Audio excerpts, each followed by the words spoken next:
to My Turn Podcast, a games podcast hosted by extra competitive siblings. My name's Jem and I'm joined by my littlest sibling, Erin. Hi, how are we all doing? Even though I know you can't talk back to me, but I'm just going to pretend you're all good. How are you, sister? Are you okay? I'm okay, and I hope the audience are okay too. I think last week when we met up to do our podcast, the sun was shining, the temperatures were lovely. It was, and since yeah. then, we've had a storm again. We've had rain. Yep. It is definitely drip, drip, drop, little April showers time. Yeah, 100%. I mean, I've got a tiny little crack in the clouds where I can see some blue sky, but either side of that, it is just, typical English weather where it's grey, boring and depressing. Yeah, and then you get like a weird sort of half an hour of blazing sunshine and a full sense of security, and then the rain comes back just to make you feel shit about yourself again. Yeah, pretty much. or it comes with a vengeance and you get the hailstones and, that's always exciting, isn't it? We have had some crazy hailstones. Anyway, we are so British talking about the weather at the top of the pod there. But this is a gaming podcast and we are back to talking about some games today, Erin. We are. What kind of games are we going to be discussing today? I think we're going to be talking about some Lego-related games, aren't we? Lego games! Yay! As gamers among you probably know, the latest Lego video game has been released this week. It was released on the 5th of April, and it is the first Lego game that they've released, that TT Games have released in about 6 years, wasn't it? Is it even TT Games? Yes, it is. It is still TT Games. I thought I got my facts wrong there. We did research, yes. Yeah, I did do research, but also we'll come to this, but I've played almost all of these games, so oh my God. it's a good opportunity to talk about them. Yeah. But yeah, I think this is the first Star Wars Lego game in 6 years, so it's quite a big deal because they were churning them out very frequently for a while. Yeah. And it's the first game that they've released in a while from this licensed Lego game universe, so I am excited to get stuck into it 100% when I have a bit of time. Do you think though, like the Lego games are basically like the gaming equivalent of the Fast and Furious franchise, where there's about 250 of them and they just never seem to end?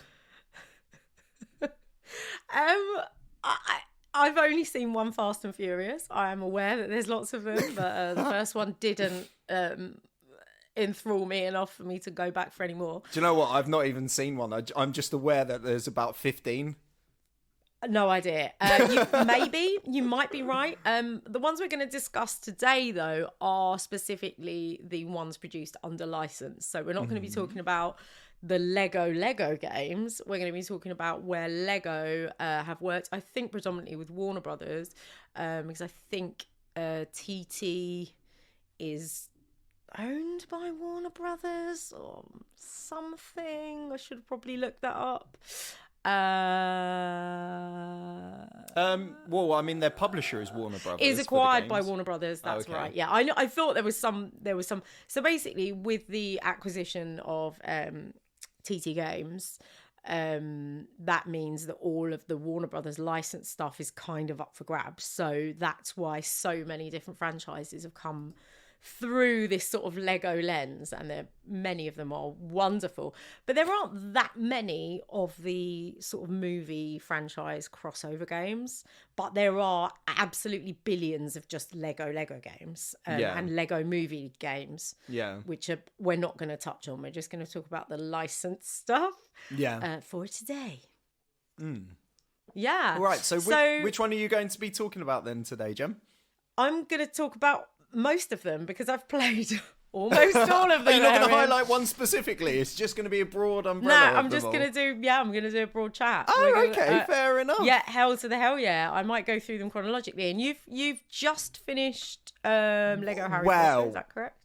It's very close to finishing part of the Lego Harry Potter one, yeah. Are you playing 1 to 4 or are you... 1 to 4, yeah.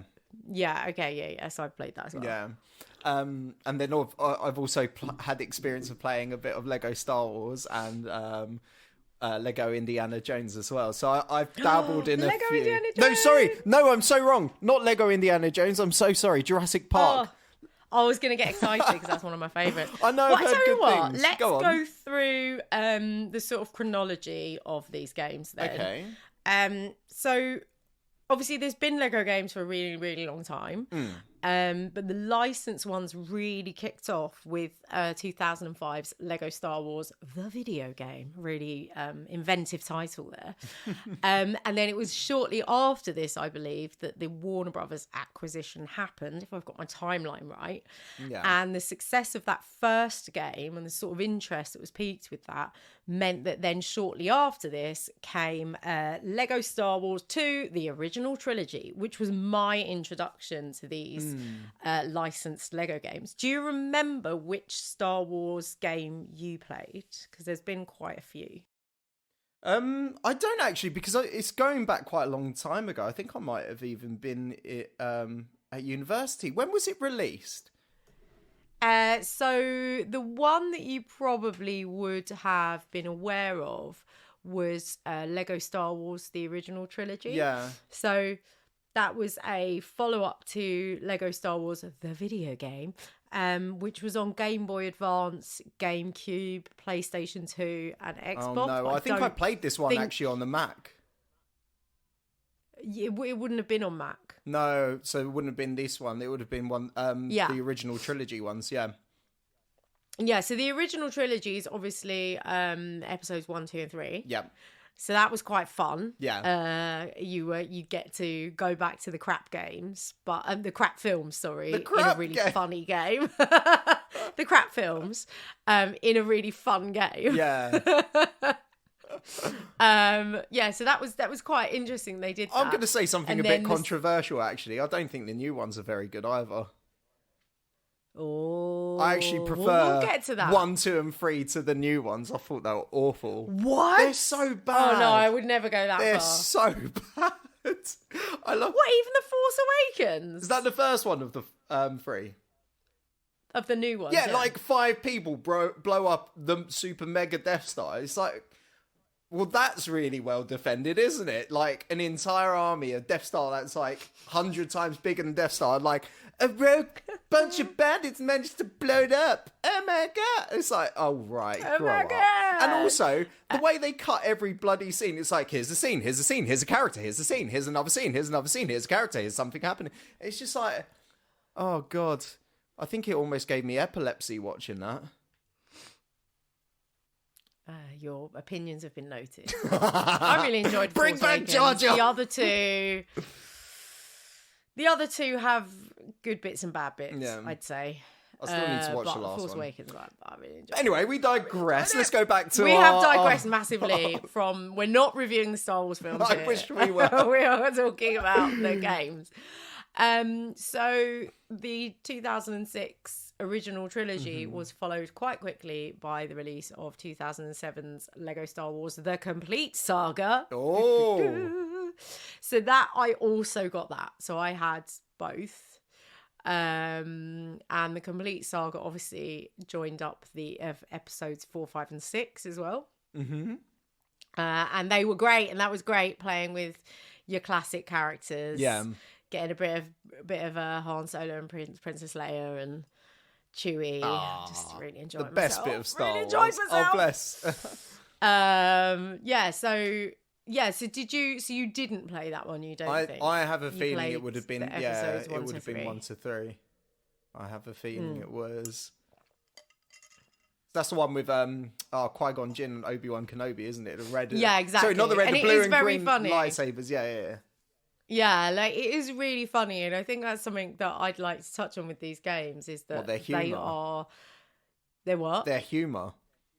Yeah, their humour, exactly. And I think that's something that makes the games really endearing and successful and also appeal to children and adults. Yeah, 100%. Because they are, I mean, by their nature, they're child-friendly games. Yeah. And they sort of have to be. Yeah.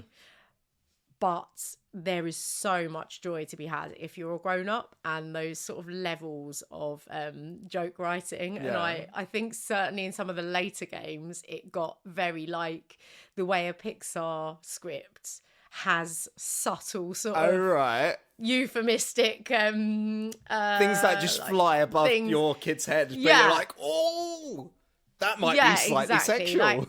Like, nothing too saucy, but if you're an adult, you get a certain joy from it, and if you're a child, it's just funny. It's just you're none the wiser. Yeah, you're just like, oh, look, pretty colours and lasers. Yeah, and I think they hit that really well, and that's partly, I think, what has made these games very enjoyable for adults and children. You can play it as a family. And also it's given fans of the various franchises that they've covered another way of engaging with that IP. Like, you might like Star Wars a lot, but you might like the games more. Certainly for me, with those first 3 films, I rewatched them last year. Did you? Are they still rubbish? They're just terrible. Do you know they're what? Worse than I remember. Actually, the one I don't actually worse than I remember. I don't mind the last one, the third one. I actually quite like that one. The other two a bit. When you rewatch it though, if you watch it now. No, I still think I'd quite like that one. Really? Yeah, but I must admit, my favourite ever Star Wars film is actually Rogue One. I thought that was really, really well done. Oh, have you seen that? I really like it. Yeah. Did you not like it? I like the end. I thought the end was amazing, but it just took so long to get to that point. So good. Found it a little bit too earnest for my liking. And I love how the battle was actually like a proper battle. It wasn't just like, here's something, cut away to characters. There was actually, some real, like, amazing action. It was some good jeopardy, but that's what I mean. The end was brilliant, I thought, and obviously your final moment of the Darth Vader reveal was quite like, woo. Yeah. But I didn't love it. I didn't think the team up element of that film works for me. I didn't really like certain characters. Like, I didn't really understand the point of Forrest Whitaker's character, and it wasn't for me, but I know that is, again, like, I'm being controversial because everyone's like, oh, Rogue One's amazing, it's the best Star Wars film ever. And I'm like, well, here's the thing, Jem, you can have opinions even if they are wrong. Yeah, exactly. No, my favourite is still Empire. Like, that's just the best. I don't think I have a favourite of the original. They're just great to watch one after the other, to be honest. Yeah. I think it's just a really, really good trilogy, and nothing really else of Star Wars has really trumped that in terms of the trilogies. I think the two other trilogies. There's something for everyone. Anyway, we've digressed again. Well, obviously, we're going to talk about Star Wars. Then the films are the iconic thing. But yeah, so what came after the Star Wars Lego Star Wars? Well, games? After the complete saga of Lego Star Wars in 2008, this is what I mentioned at the top. They were like churning them out almost one a year. Yeah. And for a little while, TT Games was like my favourite games developer. You were just rinsing every Star Wars game. When is there a new TT Games game? And they were great for the DS. Every Lego game. Every Lego game. I bought all of them. So the next one that followed that was Indiana Jones, The Original Adventures. So I've heard really, really good things about this game, and I've not played it yet. But like Beth raves about it. I know you're a big fan of it as well. Yeah, I think I enjoyed the Indiana Jones game more than the Star Wars game. Really? Yeah, I think so. I think that what they introduced with these Lego games is not only sort of playful characters and playful interpretations on the characters' personalities, but they also introduced really fun mechanics. And if you had a DS like I did, one of the things that you do with Indiana Jones is you inflate rafts. And with the DS, you actually blew on it to inflate a raft. Oh, really? That's really clever, actually. What a great mechanic. It's just so funny. And obviously, the DS had that little touchscreen thing, didn't it? Yeah, I mean, it's so long ago since I had a DS because I sold it many years ago. I never even owned one. I used to love it because I travelled a lot. And it's great, as I say, those games, you could dip in and out of them. They're so funny. But I just found the actual mechanics that they introduced for Indiana Jones and some of the ways that he traversed those well-known scenes in the films Really, really fun, really, really playful and inventive. I love that. So I really enjoyed that game a lot. Yeah. So I recommend you should play it. I mean, I would like to give it a go. Now, the thing is, my feelings towards the Lego games are probably quite different from yours. In that I've not really had a game yet so far, and we'll talk about this later, but I've not really played one that I felt I want to complete as such yet. And there are reasons, but we'll come to that later when we discuss the Harry Potter ones. But yeah, anyway, carry on then. Yeah. No, so after Indiana Jones, there was Lego Batman, the video game. I think they both came out in 2008. Which I am a huge Batman fan. Batman's my favourite superhero. I have almost all the comics, well, not all, but a lot of the comics. So I was very excited by this, and again, it was brilliant. I think that what they did really well with this is all the villains and the Batman villains are the best superhero villains. Didn't they? They made an actual Lego film of this as well, didn't they? There's a Lego they made a Batman I think movie, I've watched it, and like similar kind of thing. Like the humor in it is very much akin to what you've described before in the very first Lego movie. It's just like, it's pure joy, isn't it? Yeah, absolutely. And I think what they've done really well with the games and then the movies that then obviously caught a lot of adult attention later on is that they've kept it all feeling like part of the same universe. The humor's similar between the games and the films, and obviously they're not made by exactly the same people. There's obviously still Warner Brothers involved, but they're paying homage to it, aren't they? Yeah, and it's not the same writers, but I feel like they know their identity as a Lego franchise when it comes to sort of writing scripts for these characters. They've got this identity which is very playful. It's a little bit camp and silly, and I love that. And I think the Batman stuff was brilliant. There was some just really funny little cutscenes with the villains, and again, like really fun, inventive gameplay in that as well. So I played all of those. I also played the second Indiana Jones game, which I think had Temple of Doom in it. Okay. Was that still? I absolutely loved the Indiana Jones. Still loads of fun. Really, really fun. Just out of curiosity, so obviously each game is like a different film, but like, is there like you said with the Indiana Jones one, was there new like, what's the word for it? Like new dynamic controls that were introduced, or new ways of playing it that made it different, or is it just a bit of a cookie cutter approach? Oh, it's just this game, but now with this film and this storyline.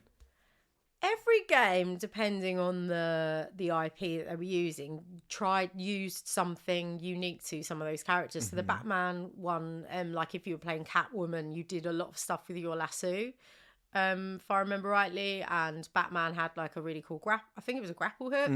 Again, I haven't played this game since 2008, so I'm trying to remember. The Batman game wasn't based on a film. It was just its own sort of narrative within. I think it was its own narrative. Yeah. Oh, okay. Within the Batman universe, but picking up on some of the film tropes. Yeah. So it wasn't the same as the film in the way that the Star Wars ones kind of go through chronologically. If you remember correctly. But yeah, like every game has its own thing. So the one that came after that was 2010's Lego Harry Potter Years 1 to 4, which obviously uses magic. And that, the way that it uses magic wasn't the same. Well, I can imagine it would be very similar to using the Force in one of the in the Star Wars ones, wasn't it? Because a lot of I think on the DS you had to like do figure of eights and zigzags, and like I think on the touchpad it was really interactive. There was actually different spells had different actions on the touchpad. So I don't know how it would be playing it on something without a touchpad, because that's how I played them all. Yeah. I mean, on the Switch, the Lego Harry Potter one is just a case of you select a spell and use it. I mean, a lot of it is just Wingardium Leviosa and just like casting a spell and something will form out of it. Yeah, I feel like when I played on the DS, there was certain things where you had to sort of trace an outline with your wand. Okay. Yeah, no, I don't so. think there's no mechanic that seems. You sure. might be right. I mean, we're playing it on Switch at the minute, and there's no real mechanic like obviously that. you can do touchscreen on the Switch. Yeah, so it would make sense to do that, wouldn't it? But but I don't know. Are you playing years 1 to 4 as well? Is that what you just played? I mean, I'll just give you like where I am at the minute because I'm go for it. I'm on year 3. I've got to Prisoner of Azkaban, which is a lot of people's favourite movie and one of mine as well. But here's the thing with these games, and I find it quite repetitive actually. I find a lot of the puzzles are just the same, and you're more playing it actually to see the Lego humour and their interpretation of these films or like these characters that you've seen in certain things is almost like oh wow, that's quite funny. But like in terms of actual gameplay, I could take it or leave it really. And I don't know whether you had a similar experience with this particular game or whether I would say Harry Potter got boring. It wasn't super boring. We'll come to the game that is super boring in a minute. Yes, because one of them was just not fun. I think we've both played it. Just not fun. I found it got really repetitive, the Harry Potter one. I feel like there was too much stuff to smash up. Like I really enjoy smashing things up, getting all the coins. The more stuff you to get all the coins. And I'm not a completionist, but in these games I was very keen on the collectibles are red bricks, there's like those little mini kits, and I think the occasional gold brick, and then if you get a certain amount of coins you can unlock certain characters and things, and I think that Harry Potter, the collectibles weren't as fun. And I just remember like being in a classroom and having to smash every single desk, and I just was like, oh god, I'm really bored of being in classrooms now. Like I did really enjoy it, but as you say, I think the cutscenes were better than some of the gameplay. Oh yeah, definitely. Because they didn't vary it enough. But I don't think that was the case with the other ones that I've already mentioned. Certainly, I found Batman and Indiana Jones like really super fun. Yeah. And I remember just thinking, oh, it's really cool that I can do that with this character and I can do that with that character. Because obviously, as you unlock more characters, you can then go back to levels you've already done, and some characters can climb a rope, and some characters can use a grapple hook, and some characters can smash a wall. Like it's one of those kinds of games where you're going through levels knowing that there's things you need to come back and unlock with a different character combination. So that's fun, and it's fun seeing how those things play out and how they're animated. One of my other favorite, the Lord of the Rings one is amazing. I didn't play Lego Pirates of the Caribbean. I don't think, like, I've got a feeling I have played it, but I definitely didn't own it. So I don't remember that, but I also sort of weirdly do. But I don't remember buying it. Is this a bit of a Mandela effect? Yeah, maybe. I don't know, but I might have played it on someone else's DS or console. Maybe, yeah. But the Lego Lord of the Rings was amazing, and arguably the best Lord of the Rings game ever made. Really? Yes. Oh, it's so good, and I'm a huge Lord of the Rings fan, as I know you are. Yeah.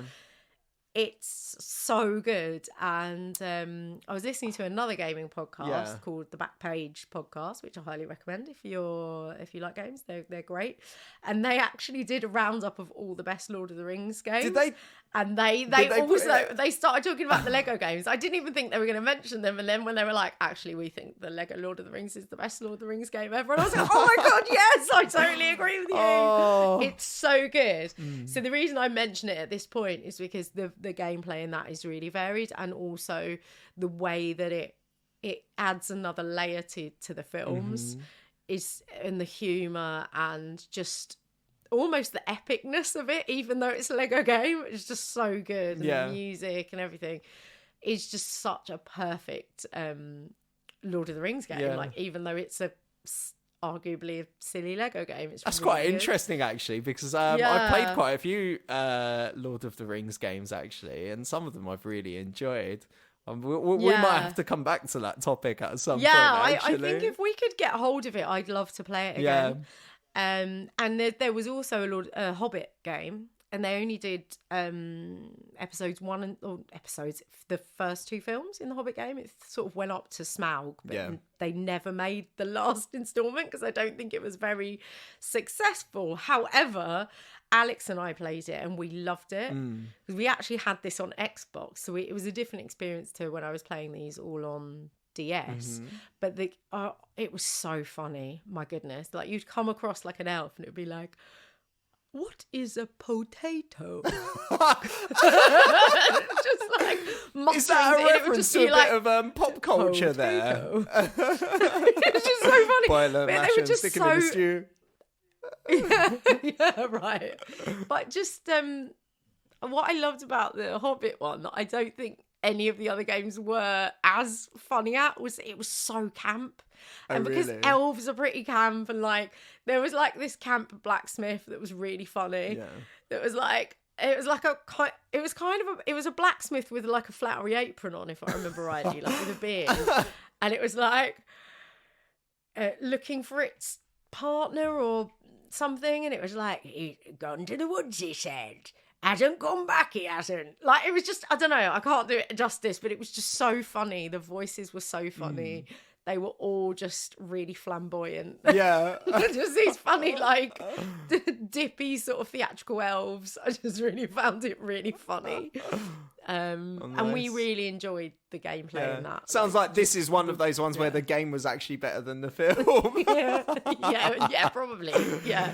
The film actually let down the game. That's probably why it wasn't very popular, because who cares about The Hobbit? It's not Lord of the Rings, is it?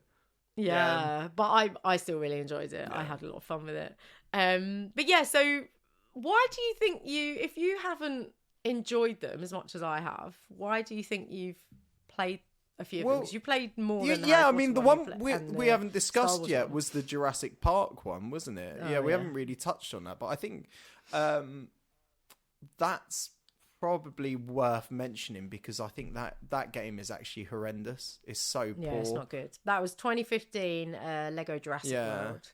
It really poor. I don't know what it was about it, but it felt really cheaply made as well. Like, some of the characters' voices were literally just a cut of audio from the film and just pasted. You can hear the background. Yeah, it didn't work. Yeah, and it's just I agree with you.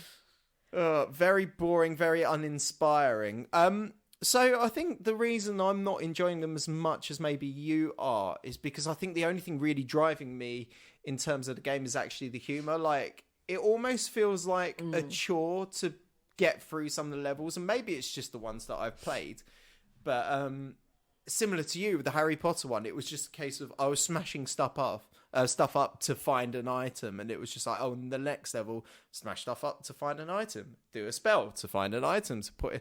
Like, there wasn't much variability in terms of like the puzzles. They were very samey puzzles, which I guess, I mean, you're making a game for kids, aren't you? You don't want them to think too much at the end of the day. You want something that they can play through quite enjoyably.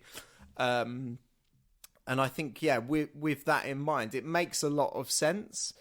But yeah, I think for me, and because I'm playing it with my partner at the minute, I think for us, it just became a bit too repetitive, and it was fun to play at first, but it did get to a point where, sadly, we just stopped enjoying it. Yeah, I totally feel that. But picking up from what you said, I mean, it's a great they are great 2-player games. Has been my experience since moving to playing them on the Xbox. That's one thing that we've not been able to take advantage of for some reason with our Switch controls. Actually, no, that's a good point. For some reason, we aren't able to use, the little detachments that come off of the Switch. We aren't able to use those for multiplayer. We'd have to actually get a new controller, apparently. So that's a shame. Are they just broken? I mean, they're no, not. We just love can't... the Switch. They're just not that well made. No, they're not broken. It just won't allow us to play the game in that way. It just wants 2 controllers for some reason. Seems really bizarre. That's really weird. I know it is. We haven't managed to find a way to get it to work, so Unless, I mean, I haven't it's a played bit of a, these games on the Switch, but all other 2-player games on the Switch, you just normally, when you start the game up, just sync both controllers. Yeah, we've tried. That is unless there's something. I mean, this is the other thing. We've had a few bugs with the game as well.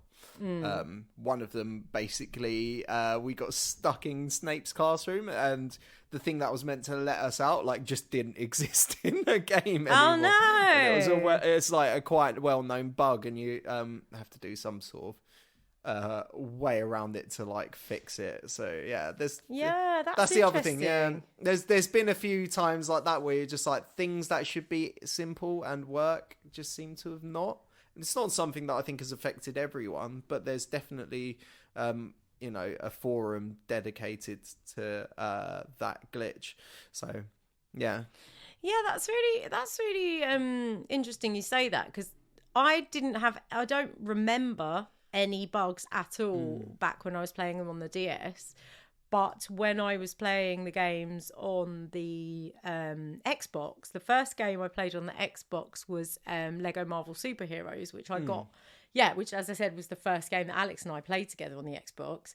And that was beautiful. So I just wonder whether it's like, with the newer consoles and the newer engines, the games are more demanding, like visually and in terms of action and motion capture. And so then there's more bugs. I just don't remember any bugs on the older games, but obviously they weren't as polished as they are now. I was playing, feel like Lego Marvel Superheroes, like the gloss on their helmets and stuff. I was like, wow, this is amazing. And just by all interesting. reports, this new Star Wars game looks great. Yeah. Just interestingly and slightly off topic with this, though, but have you noticed that modern games tend to be a bit more buggy and get patched further down the line? Like, I'm playing Fallout at the minute, and I've not actually upgraded it, but updated it, I beg your pardon. And you can see characters spawning in. It's quite funny, actually. I mean, those massive open world games, you understand why there's bugs, right? Because they're huge. Like, it's putting those engines under every stress possible. Like, they're huge. And I do understand with huge open world games why there's bugs and why patches exist and things like that. But for smaller games, it seems to also be the case. And maybe this speaks to the pressure that developers and studios are under to deliver games to maybe unrealistic timetables. And TT, who made these Lego games, is no exception. At the beginning of this year, there was an article released about the really bad crunch culture that's at TT Games. Do you know what that is? No, I don't really understand what crunch culture is, actually. So in the gaming industry, they refer to the sort of high pressure deadlines and the working environment that basically needs to exist in order to meet those deadlines as crunch culture. So basically, it's not dissimilar to what we as performers and artists would go through, where you're expected to just work until it's done. But this is a really specific thing to games, where the deadlines and the targets for certain things being developed and completed are unrealistic. And so there is a lot of pressure on workers to just be working every hour that they're awake, taking things home with them, staying in the office to get bugs ironed out, to get stuff rendered, like whatever it takes basically is the culture in a lot of studios. And TT, a lot of people came out saying that the crunch culture at TT was one of the bad ones, where it was basically like, suck it up, just do your job and suck it up. This is just how it is. And I think in the last year or so, people have been really vocal about this, and that it's an unsustainable model, and that, you know, the marketing people and the people producing these games, for whatever reason, are like, here's when the game's coming out, but without really getting the input from the devs and the people actually making the game, how long it will take. And every time they do meet those targets, then the next time they think they can do it in that short amount of time again. So it's like, it's a self-perpetuating problem. Yeah. Oh, that sounds awful. Yeah, absolutely. But I do think that this sort of urgency to get games out at the original date, like rather than pushing it back if it needs it. It has meant that there's been games in the last few years that have really suffered for that. I mean, Cyberpunk, prime example, right? And that was, I think that had one delay. It got delayed a bit, but it could have got delayed like another year. Yeah, console release, like. And I do feel like there's a correlation between that pressure to get games out in certain windows of the year, versus what actually needs to be done in order to iron out bugs. I think as well it's a symptom of the way games can be patched now, though. Like, I guess before you released a cartridge or something, that's it. That's your game. That's it. You're screwed. Whereas now you could be like, I'm just gonna download this bit. Look, now everything's a little bit better. And then it's okay. You'll get an update in a week. Like, exactly. That's the sort of yeah. Which I don't mind, to be honest. I mean, I'm not someone who goes out and gets a game immediately. I'm quite happy to wait for things. I mean, I've still not got a PlayStation 5. I will get around to it, but for me, there's still things. That's the thing. Oh yeah, of course. Like, the demand is so high. But I'm under no feeling of like I'm missing out on anything, because there's still games for PlayStation 4. Like, when the time's right, I'll get one. That's kind of my thing. So same with games. I'd rather wait and enjoy them when they're a bit more polished, if they are having these kind of issues.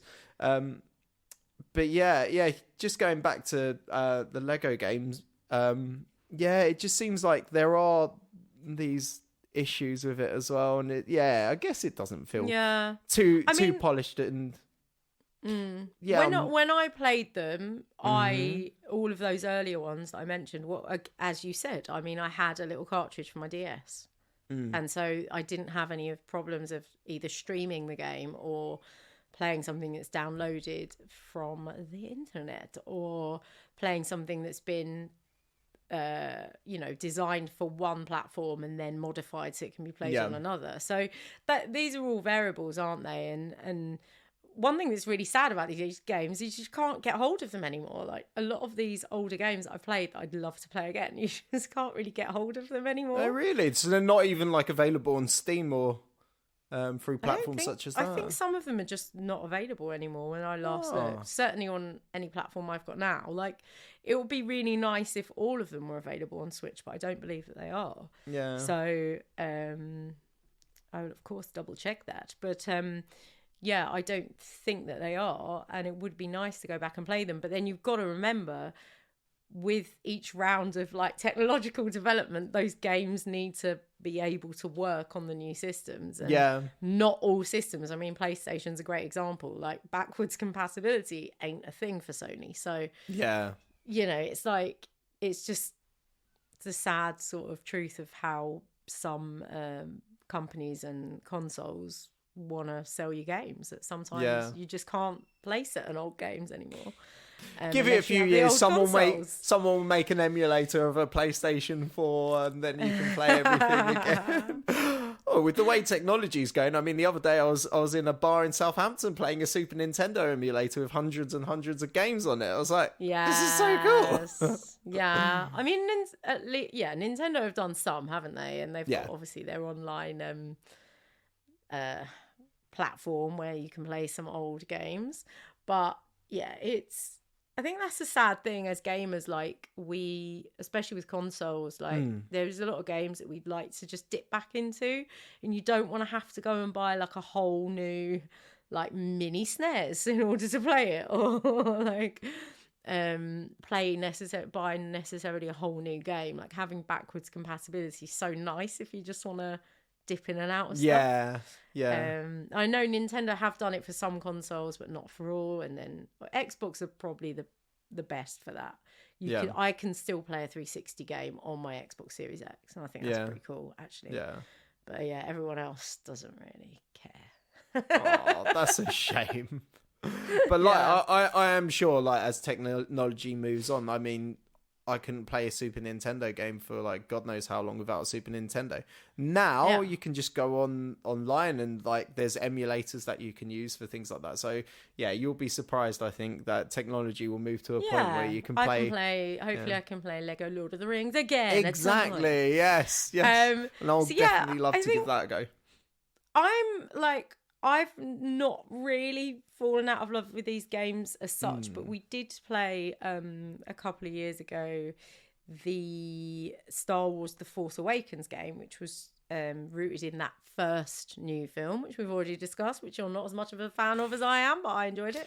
No. I particularly enjoyed being BB-8 because he's like the best droid.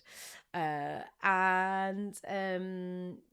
quite enjoyed it, but that game for me after a while just got a bit boring. So we bought it when it first came out. So Alex bought it for us because we both enjoyed playing the other games so much. We played Marvel Superheroes and the Hobbit game together. Really enjoyed both, playing them as a 2-player as well. Really, really fun. And the Star Wars game was really good, and they introduced some stuff that they've picked up on with this game as well, where there's certain levels which had almost like a first person shooter feel to it.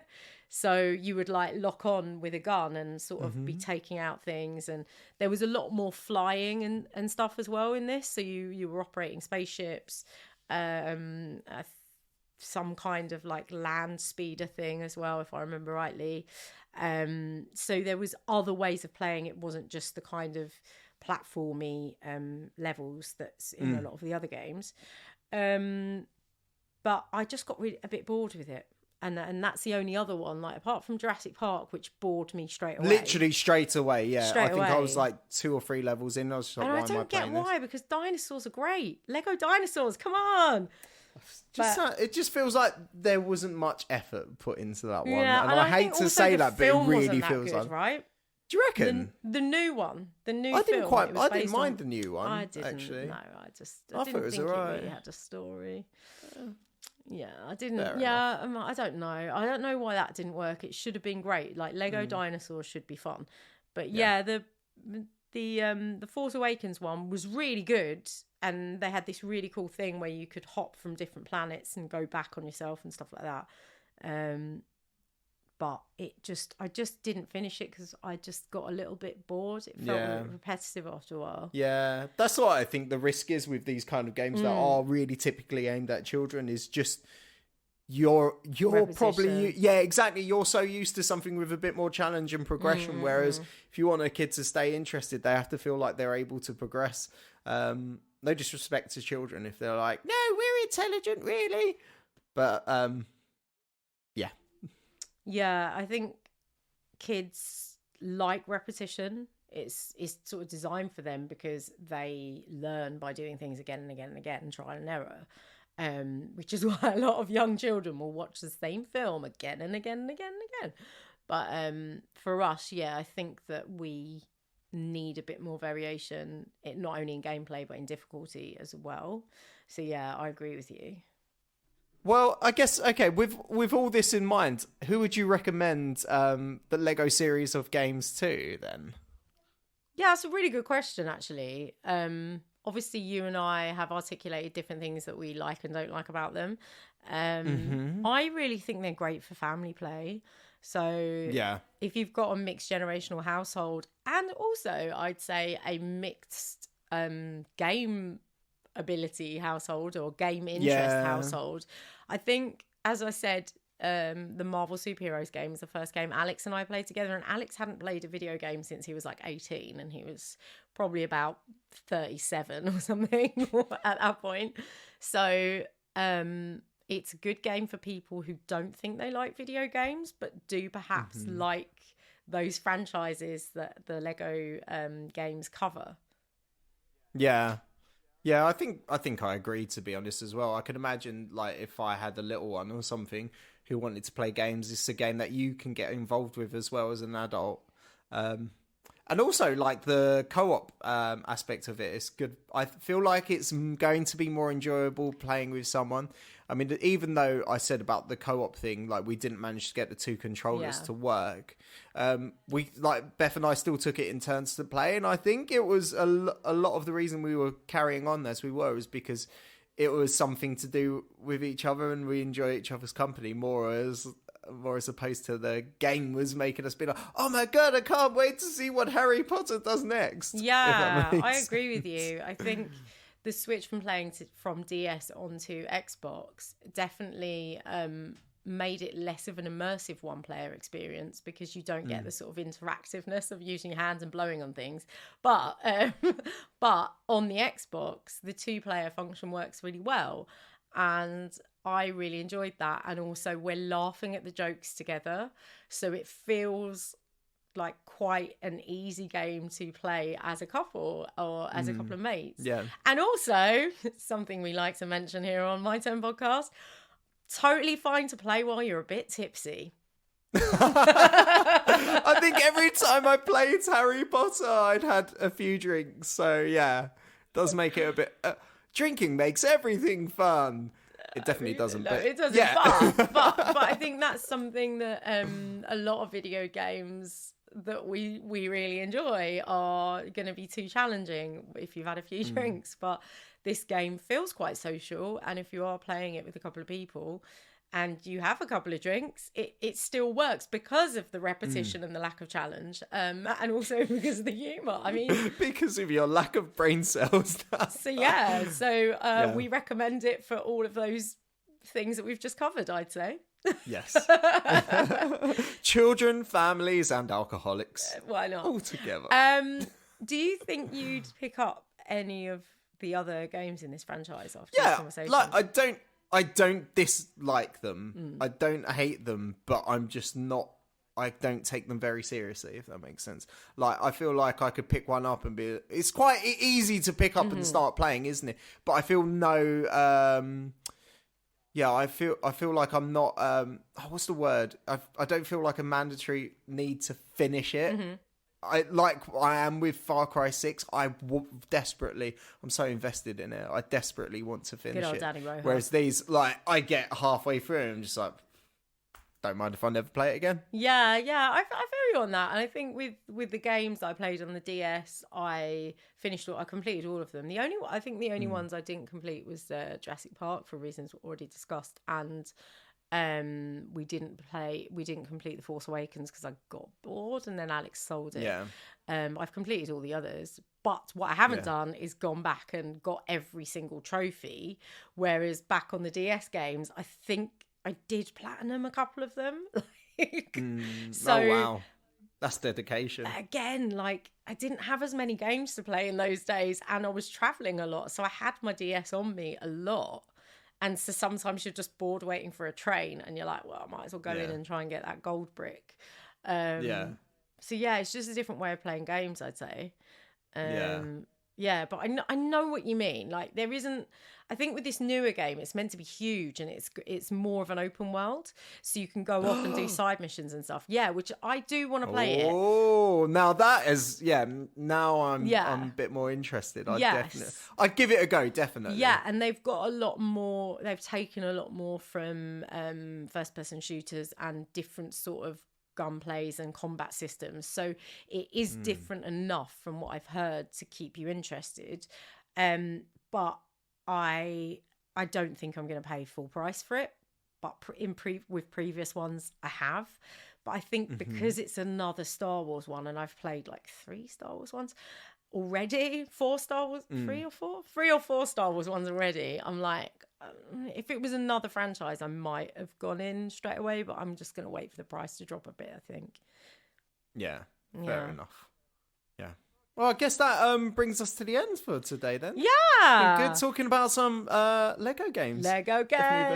Yeah. So let us know what you think, listeners. Whether you'll be diving on in, whether you've already dived in fact, to the new Lego Star Wars it's game. out, isn't it? Yeah. Yeah, came out this week. So Yeah, let us know what you think. Whether you think these games still have a life or whether they've run their course, because that's another discussion that you could have. Whether it's just tired now, like doing a Lego version of something because there were so many. Yeah, I mean, I'm definitely going to play more. I was excited to see this one come out after quite a delay. So yeah, we'll see how it goes. But thanks for tuning in. Thank you very much. Have a lovely rest of your day. Have a great day and catch you next time. Bye-bye. Bye.